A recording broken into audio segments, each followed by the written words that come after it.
ഓം ശാന്തി. ലോകത്ത് സന്തോഷം ആഗ്രഹിക്കാത്തവരായിട്ട് ആരുമില്ല. എല്ലാ കർമ്മത്തിൻ്റെയും അവസാനത്തെ മനുഷ്യൻ്റെ ആഗ്രഹം എനിക്ക് സന്തോഷമാവണം, എനിക്ക് ഹാപ്പി ആവണം തന്നെയാണ്.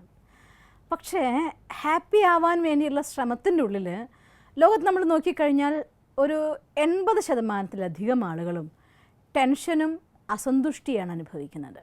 ഒരു 10-15% ആൾക്കാർ ഒരു ലെവൽ വരെയൊക്കെ ഹാപ്പി ആയിട്ട് പോകുന്നുണ്ട്. ബാക്കി ഒരു 5% ആൾക്കാർ സന്തോഷത്തിൻ്റെ പാരമ്യതയിലെത്തി ജീവിക്കുന്നത് നമുക്ക് കാണാം.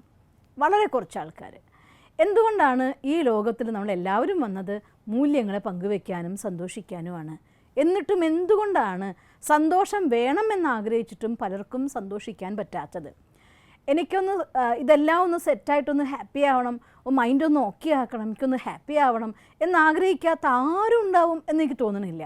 എന്നിട്ടും എന്തുകൊണ്ട് നമ്മൾ ആഗ്രഹിച്ചിട്ടും നമ്മൾ പരിശ്രമിച്ചിട്ടും ആ സന്തോഷം നമ്മുടെ അടുത്ത് വരാത്തത്? അതിൻ്റെ കാരണമാണ് നമ്മളിന്ന് കണ്ടെത്തുന്നത്. 3 ടൈപ്പ് ആളുകളാണ് ലോകത്തുള്ളത്. ഒന്ന് അജ്ഞാനികളായിട്ടുള്ള ആളുകൾ, പിന്നെ ഒന്ന് ജ്ഞാനികളായിട്ടുള്ള ആളുകൾ, പിന്നെ ഒന്ന് പരമാത്മജ്ഞാനികളായിട്ടുള്ള ആളുകൾ. ആരെയാണ് അജ്ഞാനി എന്ന് പറയുന്നത്? എന്തുകൊണ്ടാണെന്ന് വെച്ചാൽ തൻ്റെ ജീവിതത്തിൻ്റെ എല്ലാ കാര്യങ്ങളെക്കുറിച്ചും എന്നെ ശരിക്കും മനസ്സിലാക്കാത്തത് കൊണ്ട് തന്നെ സ്വയം ഞാനെന്ന് പറയുന്ന സമയത്ത് എൻ്റെ prestige, privilege, position, people, Penny, power, possession ഇങ്ങനെയുള്ള ഒരുപാട് വസ്തുക്കളുടെ, വ്യക്തികളുടെ ഒക്കെ ആധാരത്തിൽ ഞാൻ എന്നെ ഇതൊക്കെയാണ്, ഇതിൻ്റെ ആധാരത്തിൽ ഞാനാണ്, മറ്റുള്ളവരെന്നെക്കുറിച്ച് എന്താ പറയുക, ഞാൻ ഇങ്ങനെ ചെയ്താൽ അവരെന്ത് വിചാരിക്കും, ഇങ്ങനെ ചെയ്താൽ അവരെന്താക്കും, ഇവരെന്താക്കും, ഇങ്ങനെ സ്വന്തം വ്യക്തിത്വത്തിന് സ്വയം തിരിച്ചറിയാതെ കണ്ട് മറ്റുള്ളവരെക്കുറിച്ച് ചിന്തിക്കുകയും മറ്റുള്ളവരുടെ വാക്കുകൾക്കും കാര്യങ്ങൾക്കും അമിത പ്രാധാന്യം കൊടുക്കുകയും ചെയ്യുന്ന വ്യക്തിത്വങ്ങൾ. അവരെ സംബന്ധിച്ചിടത്തോളം അവർ 100% ഞാനെന്ന് വയ്ക്കുമ്പോൾ ഈ ദേഹം എന്നുള്ള ബോധത്തിലാണ് പ്രവർത്തിക്കുക. അപ്പം 100% ഞാൻ ദേഹം എന്ന് വിചാരിക്കുന്നതോടെ ഏതൊരു കാര്യമാണോ നമ്മൾ തെറ്റായ ഒരു ധാരണ, അതൊരിക്കലും നമുക്ക് സുഖം തരില്ല. നശിച്ചു പോകുന്ന ഒരു സാധനത്തെ നമ്മൾ സ്നേഹിക്കുമ്പോൾ ആ സ്നേഹം നശിക്കുന്ന സാധനത്തിനൊപ്പം തന്നെ നശ്വരമായിരിക്കും. അല്പകാല സുഖവും സദാകാല ദുഃഖവും നമുക്ക് തരുന്നതായിരിക്കും. അതുകൊണ്ടാണ് പലപ്പോഴും മനുഷ്യന്മാർ ആഗ്രഹിക്കുന്നത് സുഖമാണെങ്കിലും സന്തോഷമാണെങ്കിലും പക്ഷേ ജീവിതത്തിൽ സംഭവിക്കുന്നത് ദുഃഖവും അസന്തുഷ്ടിയാവാൻ കാരണം. ഇതിൻ്റെ പിന്നിൽ എന്താണ് ആ നടക്കുന്നതായിട്ടുള്ള ശാസ്ത്രീയമായിട്ടുള്ള വശം? ഫോർ എക്സാമ്പിൾ, നമ്മൾ ഓരോരുത്തരും ഞാൻ ഇന്ന ആളാണ്, ആ പേരിലെ രൂപം, ആ ഇന്ന ആളുടെ മകനാണ്, ഇന്ന ആളുടെ ചെറുമകനാണ്, അല്ലെങ്കിൽ ഇന്ന ആളുടെ ഭാര്യയാണ്, ഇന്ന ആളുടെ ഭർത്താവാണ്, ഇങ്ങനെ നമ്മളെ ഈ ഭൗതികമായിരിക്കുന്ന വ്യക്തിത്വവുമായിട്ട് ലിങ്ക് ചെയ്തുകൊണ്ട് നമ്മുടെ പേഴ്സണാലിറ്റിയെ നമ്മൾ ഐഡൻറ്റിഫൈ ചെയ്യുന്നതോട് കൂടിയിട്ട് നമ്മുടെ ഉള്ളിൽ നിന്ന് ആ ഒരു സെൽഫിഷ് ആയിരിക്കുന്ന ഓരോരുത്തരും എന്നോട് എങ്ങനെ പെരുമാറണം എന്ന ഒരു ധാരണ മനസ്സിൻ്റെ ഉള്ളിൽ ഡെവലപ്പ് ചെയ്യുന്നു. ഒരു ദിവസത്തിൽ നിരവധി ആളുകളുമായിട്ട് പെരുമാറുന്നു. പലവിധ സാഹചര്യങ്ങളിലൂടെ നമ്മൾ കടന്നു പോകും. ഓരോരുത്തരായിട്ട് പെരുമാറുമ്പോഴും ഏത് സാഹചര്യത്തിലൂടെ കടന്നു പോകേണ്ടി വരുമ്പോഴും അവരുടെ ഉള്ളിൽ ആ ഒരു സാഹചര്യത്തിൽ ഇവരെ ഞാൻ മീറ്റ് ചെയ്യുമ്പോൾ അവരെന്നോട് ഇങ്ങനെ പെരുമാറണം, ഈ ഒരു സാഹചര്യത്തിലൂടെ ഞാൻ കടന്നു പോകുമ്പോൾ അല്ലെങ്കിൽ ഇങ്ങനെ ഒരു കാര്യം ഞാൻ ചെയ്യുമ്പോൾ അതിൻ്റെ റിസൾട്ട് എനിക്ക് ഇന്നതാണ് കിട്ടേണ്ടത് എന്ന് സ്വന്തം മനസ്സിൽ ആ റിസൾട്ടിൻ്റെ ഒരു ചിത്രത്തെ അവരുണ്ടാക്കി വെച്ചിട്ടുണ്ടായിരിക്കും. ആ ഒരു ചിത്രത്തിൽ നിന്ന് വിരുദ്ധമായിട്ട് മറ്റൊരാൾ പെരുമാറിക്കഴിഞ്ഞാൽ നമുക്ക് ഇത് രണ്ടും, മനസ്സ് അവരോട് ഞാൻ സംസാരിക്കാൻ പോകുമ്പോൾ തന്നെ അവരെന്നോട് എങ്ങനെയാണ് സംസാരിക്കുക എന്നുള്ളതായിരിക്കുന്ന മൈൻഡ് പിക്ചർ, മെൻ്റൽ പിക്ചർ ഞാൻ അവിടെ മനസ്സിലൊരു ചിത്രം ക്രിയേറ്റ് ചെയ്ത് വെച്ചിട്ടുണ്ട്. ഈ മനസ്സിലെ ചിത്രവും അവർ പെരുമാറുന്ന ചിത്രവും തമ്മിൽ മിസ് മാച്ചിങ് ആണെങ്കിൽ, രണ്ടും ഒത്തുചേരുന്നില്ല എങ്കിൽ, രണ്ടും ഒത്തുചേരാതിരുന്നാൽ അവിടെ സംഘർഷമായി. 2 അഭിപ്രായങ്ങൾ ഉണ്ടാകുമ്പോഴാണല്ലോ കൈ കൊട്ടുന്നതും അഥവാ ശബ്ദം ഉണ്ടാവും നമ്മൾ പറയാറില്ലേ? ഇൻ ദ സെയിം വേ മനസ്സിലെ എൻ്റെ സങ്കല്പത്തിലെ ചിത്രവും അവർ പെരുമാറുന്ന ചിത്രവും രണ്ടും രണ്ടാവുന്ന സമയത്ത് ഉള്ളിൽ ഈ 2 ചിത്രങ്ങളും തമ്മിലുണ്ടാകുന്ന സംഘർഷം കൊണ്ടാണ് മനസ്സ് അസ്വസ്ഥാവുന്നത്. മനസ്സ് അസ്വസ്ഥാവുന്നു, ഡിസ്റ്റർബ്ഡ് ആയിട്ട് മാറുന്നു, മനസ്സിനുള്ളിൽ ഇറിറ്റേഷൻ വരുന്നു. ആ ഇറിറ്റേഷൻ പ്രൊഡ്യൂസ് ചെയ്യുന്ന വൈബ്രേഷനോട് കൂടിയിട്ടായിരിക്കാം ഇനിയൊരു സാഹചര്യത്തിലേക്ക് അല്ലെങ്കിൽ വ്യക്തിയിലേക്ക് നമ്മൾ യാത്ര ചെയ്യുന്നത്. ഇനി ആ വ്യക്തിയു കൂടി അല്ലെങ്കിൽ ആ സാഹചര്യം നമ്മുടെ ഉള്ളിൻ്റെ ഉള്ളിലെ നമ്മൾ ക്രിയേറ്റ് ചെയ്തതായിരിക്കും ചിത്രവുമായിട്ട് വീണ്ടും മാച്ച് ചെയ്യുന്നില്ല എങ്കിൽ കുറേയും കൂടി ഡിസ്റ്റർബ്ഡ് ആവും. അപ്പോൾ നമ്മുടെ മനസ്സ് പറയും ടെൻഷനാണ്, ഒരു കാര്യവും ശരിയാവുന്നില്ല, ഒരാളോട് സംസാരിച്ചാൽ ശരിയാവുന്നില്ല, ഒരാളോട് പറയുന്ന കാര്യങ്ങൾ ശരിക്കും പെരുമാറുന്നില്ല, അവരെന്നോട് മോശമായി പെരുമാറുന്നു, ഇവരെന്നോട് മോശമായി പെരുമാറുന്നു, സാഹചര്യങ്ങളൊക്കെ ഡിസ്റ്റർബ്ഡ് ആയിട്ടാണ് വരുന്നത്, ഞാൻ വിചാരിച്ച പോലെ ഒന്നും നടക്കുന്നില്ല. അപ്പം എവിടെയാണ് പ്രശ്നം വന്നത്? എൻ്റെ ഉള്ളിൽ ഞാൻ ക്രിയേറ്റ് ചെയ്ത് പെട്ടതായിട്ടുള്ള മനഃചിത്രം കൊണ്ടാണ് ആ ഒരു പെർഫെക്ഷനുമായിട്ട് മറ്റൊന്ന് ചേർന്നില്ല. അതുകൊണ്ട് എൻ്റെ ഉള്ളിലുണ്ടായ അവസ്ഥേനെ പറയുന്നതാണ് സംഘർഷം അഥവാ ടെൻഷൻ എന്ന് പറയുന്നത്. ഈ മാനസിക സംഘർഷം അനുഭവിക്കുന്നതിൻ്റെ ഫലമായി നമ്മുടെ മനസ്സിൻ്റെ ഉള്ളിൽ നെഗറ്റീവ് തോട്ട്സും വ്യർത്ഥ സങ്കല്പങ്ങളും നിരന്തരമായിട്ട് പ്രവഹിക്കാൻ തുടങ്ങിക്കഴിഞ്ഞാൽ അത് സ്ട്രെസ്സാവും, ഡിപ്രഷനാവും, എറ്റ്സെട്ര അങ്ങ് പോവുകയായി. അപ്പോൾ ഈ ഒരു അവസ്ഥയിൽ ജീവിക്കുന്നത് കൊണ്ടാണ് മനുഷ്യന്മാർക്ക് സന്തോഷമായിട്ട് മുന്നോട്ട് പോകാൻ സാധിക്കാത്തത്. അതായത് എൻ്റെ ഹാപ്പിനെസ് ഇല്ലാതാക്കാൻ കാരണം അവരുമല്ല, ഇവരുമല്ല, സാഹചര്യവുമല്ല, ഞാൻ ആ ഒരു സാഹചര്യത്തിനെക്കുറിച്ച് അല്ലെങ്കിൽ ആ ഒരു വ്യക്തിയെക്കുറിച്ച്, എനിക്കിന്ന് മീറ്റ് ചെയ്യുന്ന ആളുകളെക്കുറിച്ച് ഞാൻ ക്രിയേറ്റ് ചെയ്ത് വെച്ചതായിരിക്കുന്ന മനഃചിത്രം, അതിൽ ഞാൻ ഉറച്ചു നിന്നതുകൊണ്ട്, അതെൻ്റെ സ്വാർത്ഥതയെ ആധാരമാക്കിയത് കൊണ്ടാണ് അവിടെ നമുക്ക് അൺഹാപ്പി ആവുന്നത്. അതുകൊണ്ട് ഇതിന് പറയുന്ന പേരാണ് അജ്ഞാനം എന്ന് വിശേഷിപ്പിക്കുന്നത്. എന്നുവെച്ചാൽ ഞാൻ അവരെ അറിയാൻ ശ്രമിക്കുന്നില്ല, സത്യം എന്തെന്ന് ഉൾക്കൊള്ളാൻ എനിക്ക് പറ്റുന്നില്ല. ഈ ലോക നാടകം എന്ന് പറയുന്നത് പരമമായ ഒരു സത്യത്തിൻ്റെ ആധാരത്തിൽ പ്രവർത്തിക്കുന്നതാണ്. ഈ സൃഷ്ടി നാടകത്തിൽ ഓരോ ജീവാത്മാവും അവനവൻ്റേതായിട്ടുള്ള വിചാരധാര, അവനവൻ്റേതായിട്ടുള്ള കാഴ്ചപ്പാട്, അവനവൻ്റേതായിട്ടുള്ള ഇഷ്ടാനിഷ്ടങ്ങൾ എല്ലാം സ്വന്തമായിട്ട് ലോകമില്ലാത്ത ഒരാൾ ഈ ലോകത്തില്ല. ഓരോരുത്തരുടെ നാടകത്തിലെ ഭാഗവും വ്യത്യസ്തമാണ്. ഓരോരുത്തരും അവനവൻ്റെ ഭാഗം അക്യുറേറ്റായിട്ട് അഭിനയിക്കുകയും ചെയ്യുകയാണ്. അതിൽ ഞാൻ വിചാരിക്കുന്ന പോലെ അവർ പെരുമാറിയില്ല എന്നുള്ളത് കൊണ്ട് എൻ്റെ മനസ്സിലുണ്ടാകുന്ന അവസ്ഥയ്ക്ക് ഉത്തരവാദി അവരല്ല. ഈ ചിത്രം എൻ്റെ ഉള്ളിൽ ക്രിയേറ്റ് ചെയ്ത് ഞാൻ തന്നെയാണ് ഉത്തരവാദി.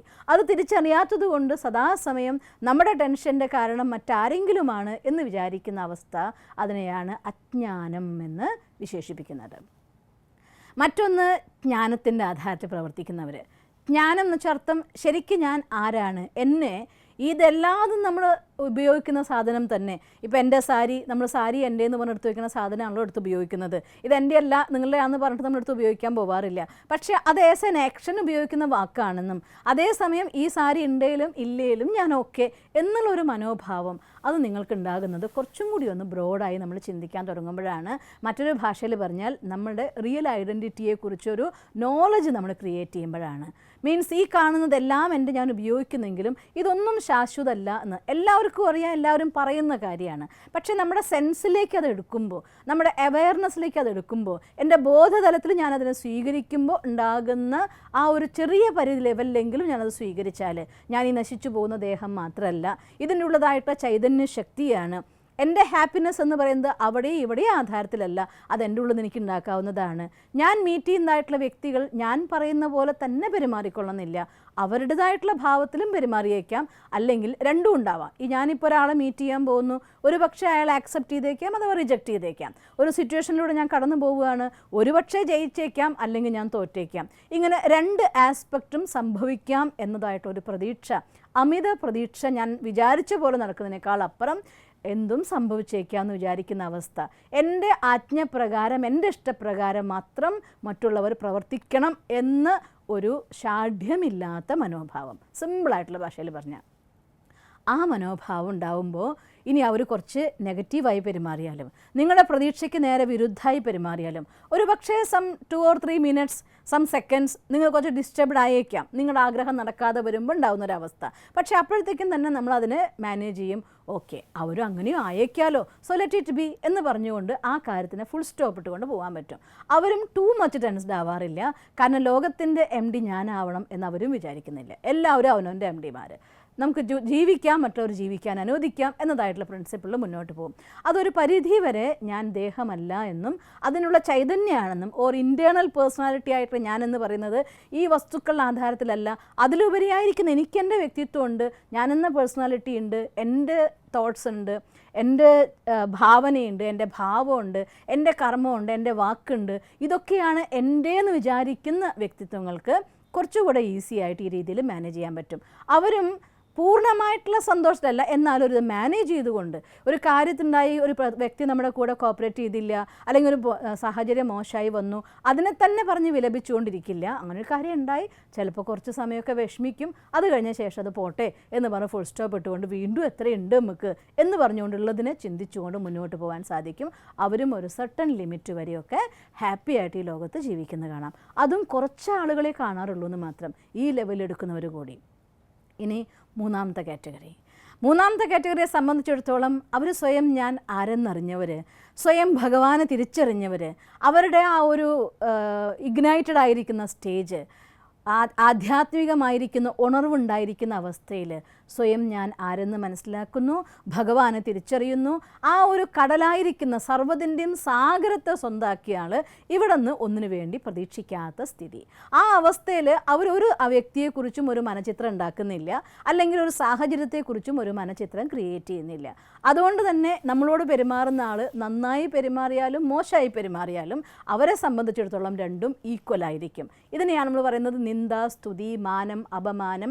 ഈ അവസ്ഥകളിലൊക്കെ ഒരുപോലെ മുന്നോട്ട് പോകാൻ സാധിക്കുന്നത് ആ പരമാത്മജ്ഞാനം അഥവാ പരമാത്മാവിന് ഭഗവാനെ അറിയുമ്പോൾ, ആ ഭഗവാന്റെ സാമീപ്യത്തെ മനസ്സിലാക്കുമ്പോൾ, ആ ഭഗവാന്റെ കൂടെ നമ്മുടെ ഓരോ സമയമുള്ളതായിരിക്കുന്ന അദൃശ്യമായിരിക്കുന്ന സാമീപ്യത്തിൻ്റെ സുഖം അനുഭവിച്ചുകൊണ്ട് ആ ഈശ്വരനോട് സംസാരിച്ചും തൻ്റെ കാര്യങ്ങളിലെ കൂട്ടുകാരനാക്കിക്കൊണ്ട് കൂടെ വെച്ചുകൊണ്ട് കാര്യങ്ങൾ ചെയ്യാൻ തുടങ്ങുമ്പോൾ ഇവിടെ നിന്നുള്ള പ്രതീക്ഷ ഇങ്ങോട്ടുണ്ടാവില്ല. പക്ഷേ നമ്മൾ നിറവായതുകൊണ്ട് ഒരു വെളിച്ചം അത് പവർഫുൾ ആണെങ്കിൽ ഓട്ടോമാറ്റിക്കലി ഒരു 100 വോൾട്ടിൻ്റെ ബൾബ് കത്തിക്കുമ്പോൾ ആ പ്രകാശം സ്പ്രെഡ് ആവുക തന്നെ ചെയ്യും.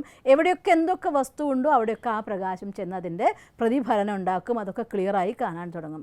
അതുപോലെ ഇത്തരം ആളുകളുടെ സാമീപ്യത്തിലെത്തുമ്പോൾ മറ്റുള്ളവർക്ക് അവരെ തിരിച്ചറിയാനുള്ളതായിട്ടുള്ള സാധ്യതകൾ ഉണ്ടാവുകയും അവരും ഡെവലപ്ഡായി പോകും. അതുകൊണ്ട് അവരുടെ കൂടെ നിൽക്കുന്നവർ സ്വാഭാവികമായിട്ടും അവർക്ക് വേണ്ടി എന്തും ചെയ്തു കൊടുക്കാനായിട്ട് അവരുടെ ആഗ്രഹം എന്തെന്നറിയാനുള്ളൊരു കൂട്ടം അവരുടെ കൂടെ തന്നെത്താൻ ഡെവലപ്പ് ചെയ്യപ്പെടും. അവർ പരമാനന്ദത്തിൽ, ഇവരെന്നോട് എനിക്ക് വേണ്ടി ചെയ്തു തരുന്നത് കൊണ്ട് ഹാപ്പിയല്ല, അവർ പരമാനന്ദത്തിലാണ്.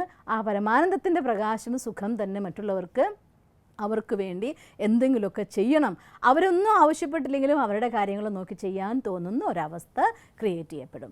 ഇതാണ് പരമാത്മജ്ഞാനത്തിൻ്റെ ആധാരത്തിലായിട്ടുള്ള സന്തോഷം. അപ്പോൾ ഇതിൻ്റെ എല്ലാം പിന്നിലെ സയൻസ് എന്താണെന്ന് നോക്കിയാൽ, എൻ്റെ മനസ്സിൽ ഞാൻ ചിത്രം ക്രിയേറ്റ് ചെയ്യുന്നത് ഏത് വിധത്തിലാണ്, ഞാൻ എൻ്റെ എക്സ്പെക്റ്റേഷൻ അനുസരിച്ച് ഉണ്ടാക്കിയ ചിത്രം അനുസരിച്ച് മറ്റുള്ളവർ പെരുമാറണം എന്ന് ആഗ്രഹിക്കുകയും അത് നടക്കാതിരിക്കുമ്പോൾ രണ്ട് ചിത്രങ്ങൾ തമ്മിലുണ്ടാകുന്ന മിസ്മാച്ച് കൊണ്ടുണ്ടാകുന്ന സംഘർഷം, രണ്ട് പ്ലേറ്റുകൾ കൂട്ടി ഉരസുമ്പോൾ അവിടെ ചൂടുണ്ടാവും പോലെ രണ്ട് ചിത്രങ്ങൾ തമ്മിൽ കൂട്ടി ഉരസുമുണ്ടാകുന്ന ഹീറ്റും ആ ഒരു അവസ്ഥയും ചൂടും വെളിച്ചവും ഒക്കെ നമ്മുടെ മനസ്സിൻ്റെ ഉള്ളിലേക്ക് അഗ്നിയായിട്ട് പടരുമ്പോഴാണ് അത് ടെൻസ്ഡ് ആവുന്നത്, ദുഃഖിയാവുന്നത്. അതുകൊണ്ട് സ്വന്തം ദുഃഖത്തിൻ്റെ ആധാരം എന്ന് പറയുന്നത് നമ്മൾ തന്നെയാണ്, നമ്മുടെ ഹാപ്പിനെസ്സിൻ്റെ ആധാരവും നമ്മൾ തന്നെയാണ്.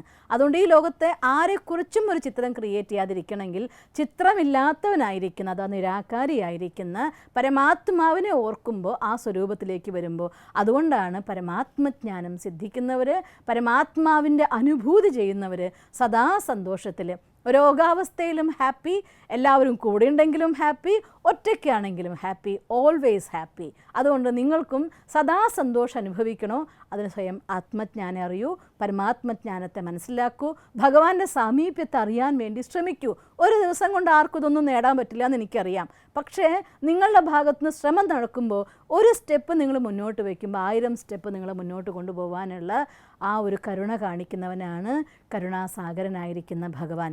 അതുകൊണ്ട് ഭഗവാനെ അറിഞ്ഞു നോക്ക്, ആ ഭഗവാന്റെ കൂടെ ജീവിച്ചു നോക്ക്, സദാ സന്തോഷം നമ്മുടെ കൂടെ ഉണ്ടാവും. ഇവിടെ നിന്നുള്ള കൊച്ചു കൊച്ചു എക്സ്പെക്റ്റേഷൻസ് നിങ്ങൾക്ക് വരുന്നുണ്ടെങ്കിൽ മനസ്സിലാക്കുക എന്തുകൊണ്ടുണ്ടാകുന്നു. കാരണം ഒരു കാര്യത്തെക്കുറിച്ച് അറിയുമ്പോഴല്ലേ നമുക്ക് മാറ്റാൻ പറ്റുള്ളൂ. അതുകൊണ്ട് ഈ എല്ലാ ലോകത്ത് ടെൻഷനുള്ള ആൾക്കാരും നോക്കിക്കോളൂ, നമ്മുടെ എക്സ്പെക്റ്റേഷൻ നടക്കാതിരിക്കുമ്പോൾ ആ ചിത്രം അവരുടെ ആയിട്ട് മിസ്മാച്ച് ചെയ്യുമ്പോൾ എനിക്ക് അൺഹാപ്പി ആവുന്നു. 2 ചിത്രം ക്രിയേറ്റ് ചെയ്തിട്ടുണ്ടെങ്കിൽ ഒന്ന്, രണ്ടാമത്തെ ജ്ഞാനികളായിട്ടുള്ള ആളുകൾ എന്ന് പറഞ്ഞവരടുത്ത് ആദ്യത്തെ ചിത്രം മാച്ച് ആയില്ലെങ്കിൽ രണ്ടാമതൊരു ചിത്രം ഉണ്ടേ മാച്ചാക്കാൻ, ഇത് മാച്ച് ആവില്ല എന്ന് കണ്ട വശം രണ്ടാമത്തെ അവർ വരും, അതാ സാരല്ല, അങ്ങനെ ഉണ്ടാവുമെന്ന് ഞാൻ വിചാരിച്ചിരുന്നു, ഇറ്റ്സ് ഓക്കെ എന്ന് പറയാൻ അവർക്ക് സാധിക്കും. മൂന്നാമത് ഞാൻ അങ്ങനെ ഉണ്ടാവുമെന്നും വിചാരിച്ചില്ല, ഇങ്ങനെ ഉണ്ടാവുമെന്നും വിചാരിച്ചില്ല, നിങ്ങളെന്തോ അത് നിങ്ങളാണ്, അതുപോലെ ഞാൻ നിങ്ങളെ അക്സെപ്റ്റ് ചെയ്യുന്നു, ഐ ആം ഓൾവേസ് ഹാപ്പി.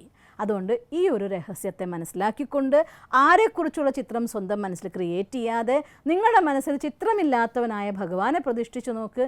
എന്നാൽ എപ്പോഴും സന്തോഷമായിട്ട് ജീവിക്കാൻ സാധിക്കും. കുടുംബത്തിൽ ഇരുന്നു കൊണ്ടാണ് ഇതൊക്കെ പ്രാക്ടീസ് ചെയ്യേണ്ടത്. കാട്ടിലിരിക്കുന്ന ഒറ്റയ്ക്കിരിക്കുന്ന സന്യാസിയെ സംബന്ധിച്ചിടത്തോളം ഇതൊന്നും പ്രാക്ടീസ് ചെയ്യാനില്ല. കാരണം അവൻ ആരോടത്താണ് മാച്ച് ചെയ്യേണ്ടത്?